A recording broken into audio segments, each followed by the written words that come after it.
C'est un moment important dans le combat pour des services adéquats d'eau potable et d'assainissement en Afrique de l'Ouest. À l'appel d'IRC et du programme Solidarité Eau PSO, environ 200 professionnels et autorités du secteur de l'eau potable et de l'assainissement venus de 32 pays d'Afrique et du reste du monde, francophones et anglophones, ont rallié Ouagadougou les 7, 8 et 9 avril 2014. L'objet de cet important rassemblement est le séminaire sur le suivi et évaluation des services locaux d'eau potable et d'assainissement dans les zones rurales et villes secondaires. Faire du suivi-évaluation un outil intégré dans la planification, la gestion et les mécanismes de prise de décision des autorités et professionnels au niveau local, tel est le défi que les participants ont décidé de relever au cours des années à venir. On veut absolument que les gens partagent les connaissances sur tout ce qui est eau et assainissement.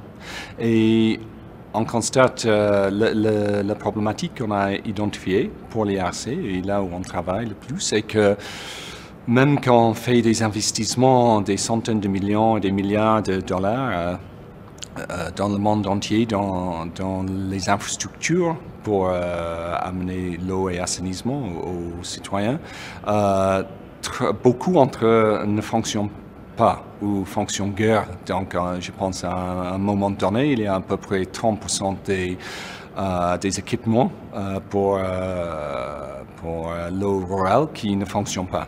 De façon concrète, l'existence d'une pompe à motricité humaine ou d'un forage dans un village ne signifie pas nécessairement que les personnes qui vivent dans ce village-là ont 20 litres par personne par jour d'une eau de bonne qualité, que ce soit situé à la bonne distance et que ça fonctionne régulièrement. Donc c'est face à ces différents constats que nous avons pris l'initiative de ce séminaire qui met l'accent sur le suivi des services d'eau potable et d'assainissement au niveau local. Et vu que nos communes sont en train de prendre en main la gestion des services, nous avons cru bon de les mobiliser, dans différents pays de la sous-région pour échanger, partager sur leur expérience de gestion et en particulier leur expérience de suivi-évaluation. Et on sait qu'en fait un service d'eau fonctionne et est pérenne uniquement si effectivement on a un réel mécanisme de suivi technique et financier qui permet de garantir qu'on a un bon équilibre des coûts, qu'on puisse anticiper des problèmes à venir techniques ou financiers. Donc c'est pour ça que ça me semble l'élément vital pour la durabilité de ces services. Et au-delà même de la construction d'infrastructures, il faut que ce soit accompagné de structures de gestion solides et ces structures de gestion solides, qu'elles puissent faire appel à des compétences extérieures pour les aider dans ce suivi technique et financier. La question de la gestion et du suivi-évaluation des services d'eau et d'assainissement interpelle au premier rang les autorités publiques. Les enjeux sont importants au niveau sous-régional, au niveau national ou au niveau local. La CEDEAO porte une attention particulière au développement durable et à la gestion des services d'eau potable et d'assainissement comme partie intégrante des usages de l'eau. Pour ce faire, le CCR développe de nombreuses initiatives structurantes, dont notamment la mise en place d'un observatoire régional de l'eau et la coordination de la mise en œuvre des mécanismes panafricains de suivi du secteur de l'eau et de l'assainissement dans l'espace CEDEAO pour le compte du Conseil des ministres africains en charge de l'eau, AMCO. Ainsi, le séminaire international sur le suivi et l'évaluation des services d'eau potable et d'assainissement dans les zones rurales et les villes secondaires en Afrique de l'Ouest contribue directement aux objectifs de la CEDEAO en offrant un cadre d'échange et de réflexion entre acteurs politiques, stratégiques et opérationnels. En matière d'eau potable, aussi bien au Burkina Faso que dans la plupart des pays de la sous-région, nous avons, à travers nos textes législatifs et réglementaires, procédé au transfert des compétences, de l'État aux communes. Cela devrait nous permettre d'être plus efficaces dans la conduite de nos programmes pour un accès adéquat à l'eau potable de nos populations. Lors de l'élaboration de nos programmes, nous avons conçu des outils, nous nous sommes donné des cibles, mais il faut que nous, dans l'action, dans le mouvement, nous puissions en même temps faire une évaluation de ce que nous faisons. Est-ce que les objectifs que nous nous sommes donnés sont atteints? Est-ce que les cibles qu'on s'était fixées sont atteintes?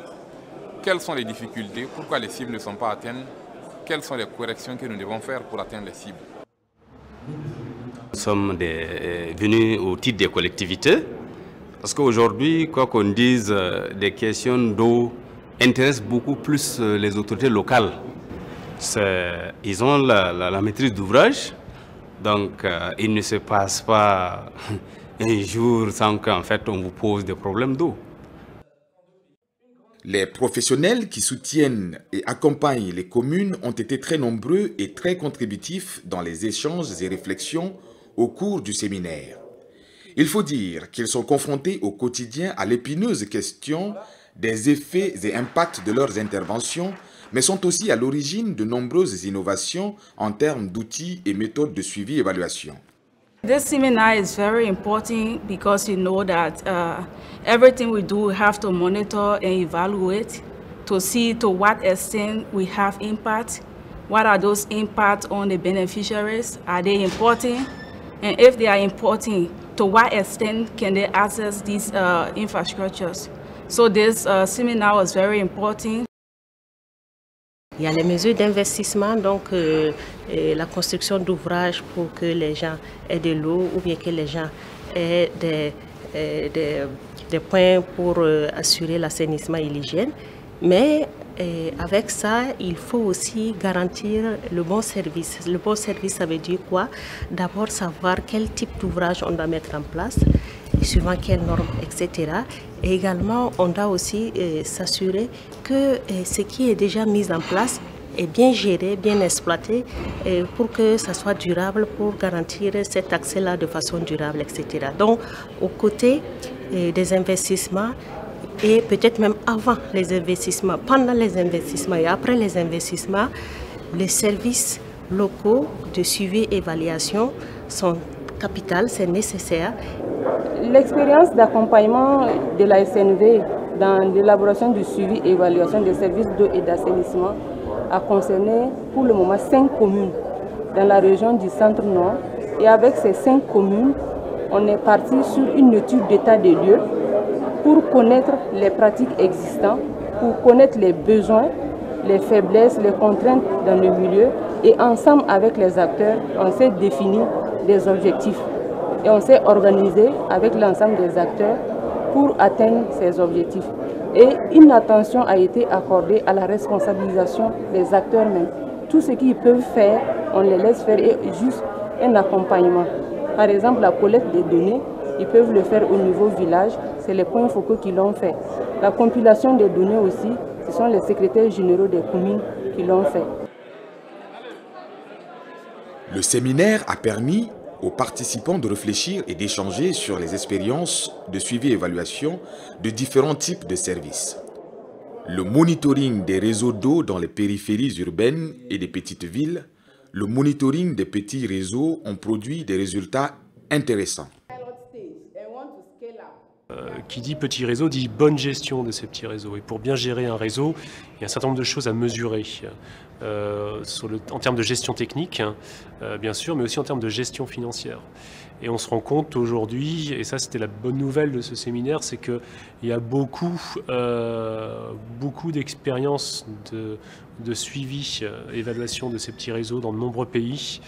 Et on se rend compte que dans le contexte spécifique des petites villes, ce suivi évaluation améliore la gestion, la qualité des services et renforce les capacités des acteurs locaux. Donc ça répond à une vraie demande au niveau local. Et beaucoup de choses à partager entre pays, notamment entre pays francophones et entre pays anglophones. Mais il y a encore du travail à faire, puisque un des gros défis qu'on a identifié, c'est que ce monitoring des petits réseaux qui se fait au niveau local, il y a besoin de faire un lien avec un monitoring qui se fait plus au niveau national. Et l'enjeu, c'est comment faire en sorte que le monitoring national s'alimente, se nourrit de ces données du terrain qui sont un trésor en termes d'enseignement et de meilleure compréhension de la gestion des petits réseaux dans les petites villes. En matière de suivi et évaluation, les avancées au niveau des petits réseaux ne s'observent malheureusement pas encore pour tous les autres types de services d'eau potable et d'assainissement.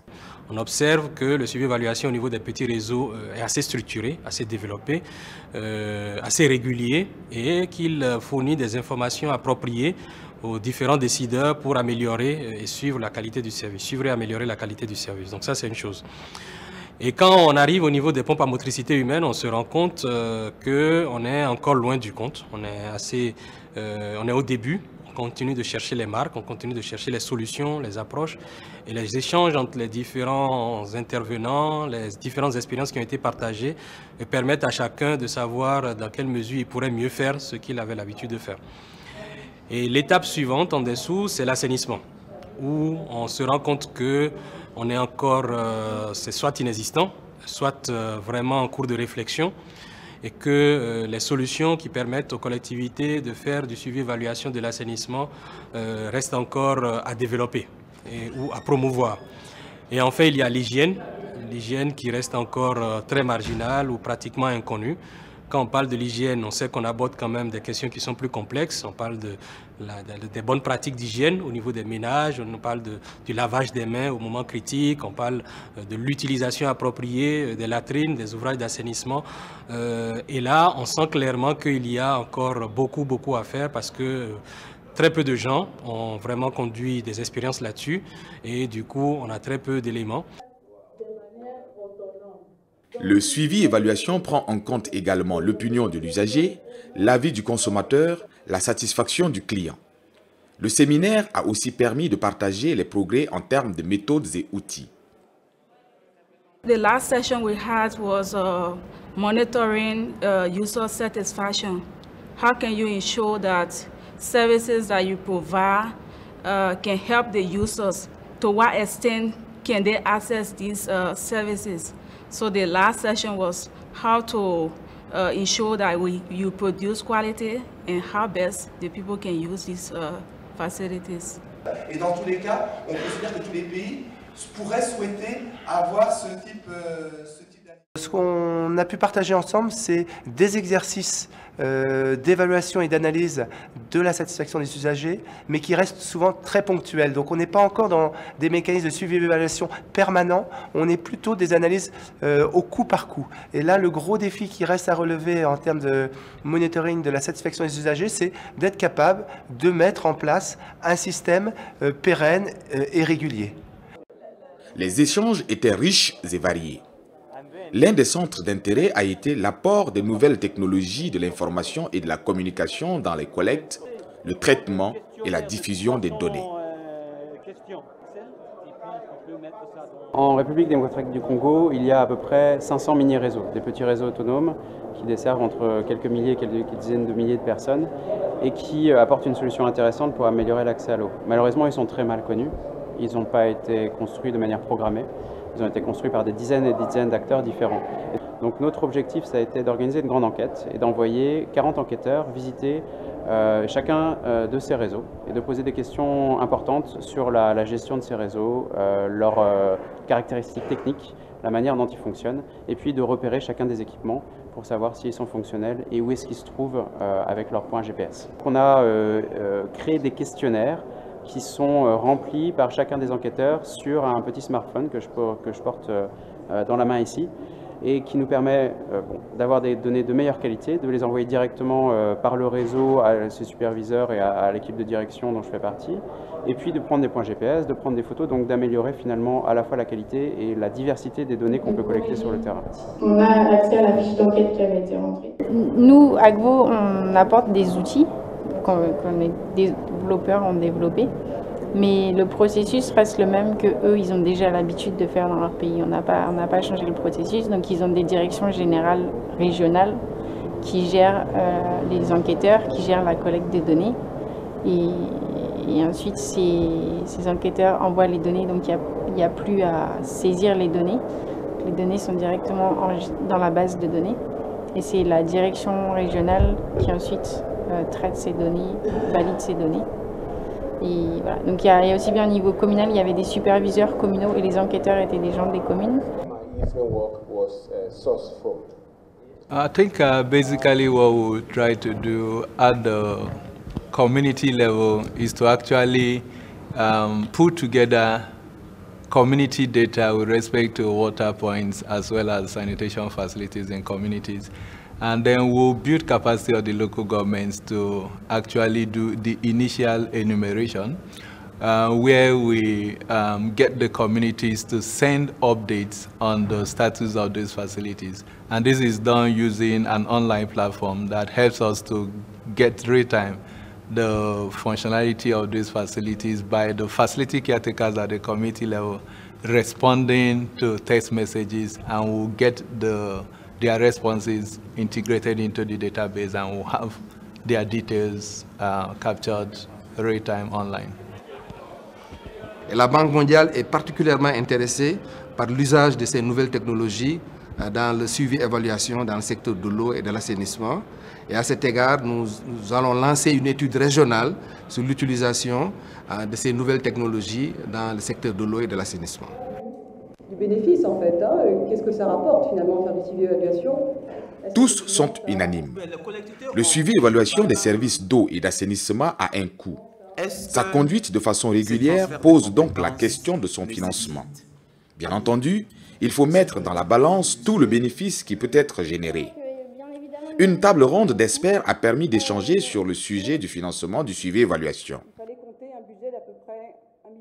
Ce qu'on a constaté que dans beaucoup de pays, c'est le cas en Mauritanie, le problème de prise en charge de ce coût, le coût du suivi et évaluation est posé.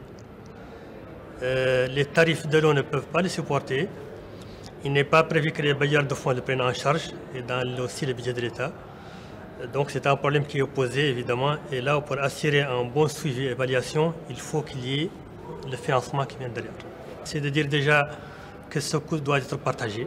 Ça veut dire qu'il faut évidemment qu'il y ait une partie qui est supportée par les opérateurs privés, parce que ça contribue à améliorer leur performance. Il y a une partie qui doit être prise en charge par l'État, subventionnée par l'État. Et il y a une partie aussi sur laquelle les bailleurs de fonds peuvent intervenir, parce que ça peut aider à augmenter les durées de vie des équipements. Améliorer, on a une grande diversité. Les objectifs du millénaire pour le développement OMD ont aussi retenu l'attention des acteurs de l'eau et de l'assainissement présents à Ouagadougou. À moins d'un an de 2015, date butoir, le constat que l'Afrique n'atteindra pas les OMD en matière d'eau et d'assainissement ne fait l'objet d'aucun doute. Mais le séminaire s'est surtout intéressé aux indicateurs et aux cibles de l'après-2015.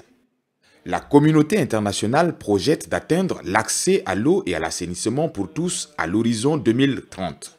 Il y a eu les objectifs du millénaire pour le développement qui ont été adoptés en 2002 pour l'assainissement, et qui arrivent à terme en 2015. On a mis en place un certain nombre d'objectifs, de cibles et d'indicateurs, et donc on arrive à terme de cet objectif de 2015. On se rend compte qu'on est loin d'atteindre tous les objectifs qui avaient été fixés au départ, et qu'il faut commencer à préparer la suite, et certainement être un peu plus ambitieux que ce qu'on avait fixé en 2000, à un moment où on n'avait pas encore tous les éléments pour pouvoir mettre en place tous les systèmes de suivi qu'il fallait. Au terme des travaux, tous ont le sentiment de n'avoir pas assisté à une rencontre de plus. Le séminaire sur le monitoring des services locaux d'eau et d'assainissement a relevé le défi de la richesse et des expériences et de la qualité des débats. Moi, je viens du Bénin, je suis maire d'une localité au sud-est du Bénin, la commune de Sakété. J'ai été particulièrement très heureux d'avoir pris part à ce séminaire de 3 jours. Et ceci nous a permis d'abord de nous rendre compte de tout ce que nous avons fait jusque-là par rapport au suivi et évaluation dans le domaine sur le terrain. De plus, cette rencontre avec tous les différents acteurs impliqués dans ce séminaire, ça a été l'occasion pour nous d'échanger sur nos propres expériences et de prendre chez les autres aussi ce qu'ils ont de formidable et que nous n'avons pas encore mis en œuvre chez nous. Ce séminaire, c'était vraiment d'un grand intérêt pour nous. Je nourris l'espoir que ce que j'ai appris là, nous pensons que nous pouvons donc réinvestir ces connaissances-là, et grâce ensuite à nos partenaires, et mieux, peut-être à nos nouveaux partenaires, puisque ça a été un cri de cœur. Nous avons fait des plaidoyers, nous pensons que nous serons donc entendus. Nous estimons que chez nous, bien que la décentralisation n'est pas encore effective, ça nous donne un peu la chance de voir comment démarrer cette question, des questions de suivi évaluation, puisque chez nous, c'est là, il faut que je le dise, il n'est pas encore effectif chez nous. Donc il n'y a pas encore des textes qui instituent les suivis et évaluations du secteur de l'eau, des activités dans les secteurs de l'eau, de l'hygiène et de l'assainissement. Et nous estimons que pour nous, c'est quelque chose de très enrichissant et ça nous demande encore d'enrichir encore plus. Ce séminaire m'intéresse beaucoup et ça m'a beaucoup instruit. Dans ce sens-là, ça m'a permis d'avoir des exemples de succès, qui a eu beaucoup de succès dans certains pays et ce qui se passe chez moi. Et ça me permettra, les acquis de ce séminaire me permettront d'orienter désormais mes recherches sur des pistes de monitoring ou des technologies ou bien des techniques que nous avons, les outils utilisés ici pour être appliqués pour aider au changement des comportements. La collecte des données, qu'est-ce qu'on fait des données collectées et comment? Je crois qu'il y a un shift, il y a un changement en fait, de paradigme qui est en train d'être fait. Aujourd'hui, on s'intéresse beaucoup plus à la qualité du service. On s'intéresse beaucoup plus à l'usager final. C'est la première fois qu'une rencontre du genre est organisée au niveau de l'Afrique de l'Ouest et qui rassemble autant d'acteurs. Et ça a montré, avec les échanges que nous avons eus sur les sous-thèmes qu'on a ciblés, qu'il y a nécessité de répéter cela. Parce que figurez-vous qu'il y a des gens même qui, les enjeux du suivi et évaluation dans ce secteur-là, c'est avec cette rencontre-là que des personnes ont été mieux informées, ont été mieux éclairées par rapport à ça. Ils sont venus avec un esprit ouvert, avec des expériences, ils ont partagé, ils ont discuté, donc je pense que c'était un grand succès.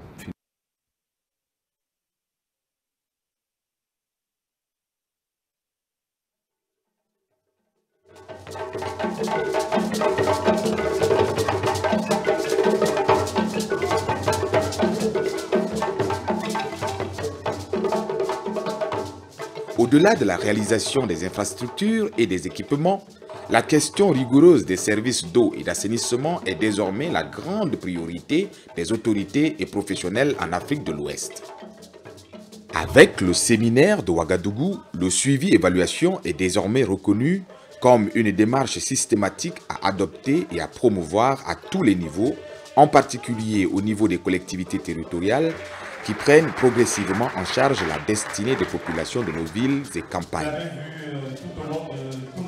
Les acteurs réunis à Ouagadougou en avril 2014 ont pris l'engagement ferme de poursuivre les efforts dont ils pourront partager et discuter les résultats à l'occasion des prochaines rencontres sous-régionales ou internationales.